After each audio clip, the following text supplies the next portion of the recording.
Halo gengs, kali ini saya akan mengajak Anda terbang ke kota Makassar. Tapi bukan kota Makassar yang ada di Sulawesi Selatan ya. Kota Makassar yang saya maksud adalah sebuah kota kecil di pinggiran Cape Town, capital city of South Africa, yang bernama Makassar. Lalu, apa hubungannya dengan kota Makassar yang ada di Indonesia?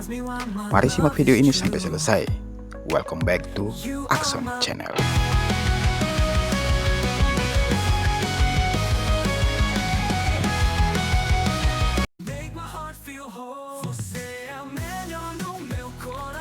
Di ujung selatan benua Afrika, berdiri sebuah kota kecil bernama Makassar. Mungil, tenang, dan sederhana. Namun kota ini menyimpan kisah besar, kisah tentang pengasingan, perjuangan spiritual, dan pertemuan dua dunia, Timur dan Afrika. Tapi untuk memahami kota ini, kita harus mundur jauh, ke abad ke-17, saat angin perubahan bertiup kencang di Nusantara. Kisah ini berawal dari seorang yang bernama Muhammad Yusuf Al-Makassari. Beliau lahir tahun 1626 di Goa, Kesultanan Makassar, yang kini dikenal sebagai Sulawesi Selatan, Indonesia. Ia berasal dari keluarga bangsawan dan sejak kecil dikenal haus akan ilmu pengetahuan, terutama ilmu agama. Di usia 18 tahun, Yusuf muda meninggalkan kampung halamannya dan berlayar ke Mekah dan Madinah untuk memperdalam ilmu Islam. Ia belajar di bawah bimbingan ulama besar, termasuk dari Yaman dan Hijaz. Perjalanan spiritualnya berlangsung selama hampir 2 dekade, menempuh rute yang melewati Yaman, India, hingga akhirnya kembali ke Nusantara. Sekembalinya dari Tanah Suci, Syekh Yusuf tiba di Kesultanan Banten pada tahun 1670-an. Di sana ia disambut oleh Sultan Ageng Tirtayasa, penguasa yang menolak tunduk pada penjajah VOC. Syekh Yusuf menjadi penasihat spiritual sekaligus menantu sang sultan. Namun masa damai itu tak lama.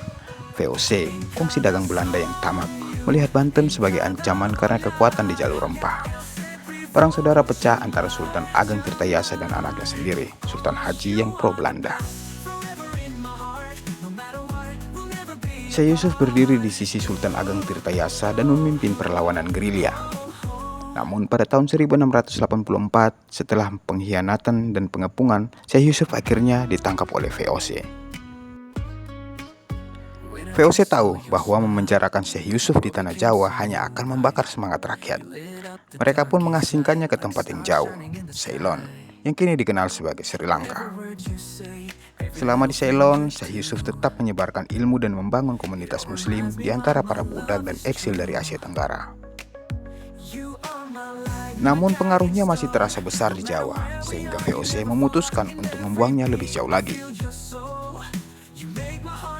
Tahun 1694, Syekh Yusuf tiba di tanah buangan terakhir, Cape Town, Afrika Selatan.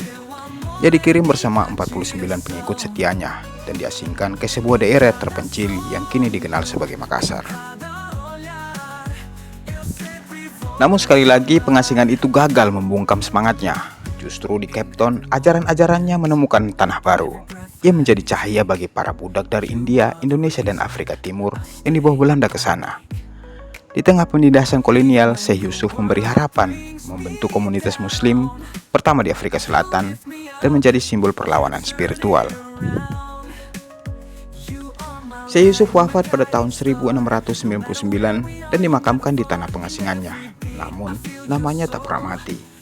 Pemerintah Afrika Selatan mengakui jasanya sebagai pahlawan nasional. Makanya kini menjadi tempat ziarah yang ramai dikunjungi. Bahkan kota tempat ia diasingkan pun diberi nama Makassar, sebagai bentuk penghormatan pada tanah asalnya, Makassar, Indonesia. Makassar di Cape Town bukan sekedar nama kota. Ia adalah jembatan sejarah antara dua benua. Di sana, budaya Melayu dan ajaran Islam serta semangat perjuangan hidup berdampingan dengan realitas di Afrika Selatan.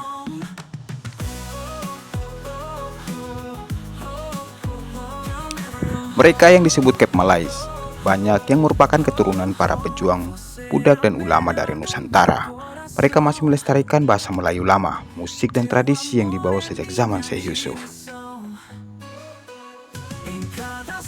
Sejarah kota kecil Makassar adalah sejarah pengasingan, tapi juga sejarah ketabahan dan penyebaran cahaya dari timur. Aceh Yusuf dibuang ribuan kilometer dari tanah kelahirannya, tapi ajarannya justru tumbuh di tanah asing. Dan hari ini kota kecil itu, nama Makassar tetap bergema sebagai pengingat bahwa perjuangan tak selalu soal pedang. Kadang ia lahir dari ilmu, kesabaran, dan cinta pada kebenaran. In that small town, the name Makassar still resonates as a reminder that struggle is not always about war. Sometimes it's born from commonwealth, competence, and love for the truth. Sekian ulasan dalam episode kali ini. Semoga bermanfaat untuk Anda semua. Don't forget to like, comment, and subscribe so this channel continues to grow. Thanks for watching. See you. Bye-bye.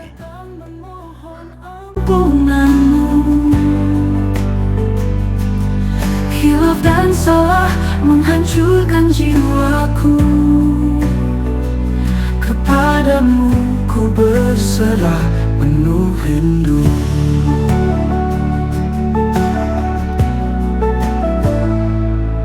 Di malam sunyi ku sebut namamu.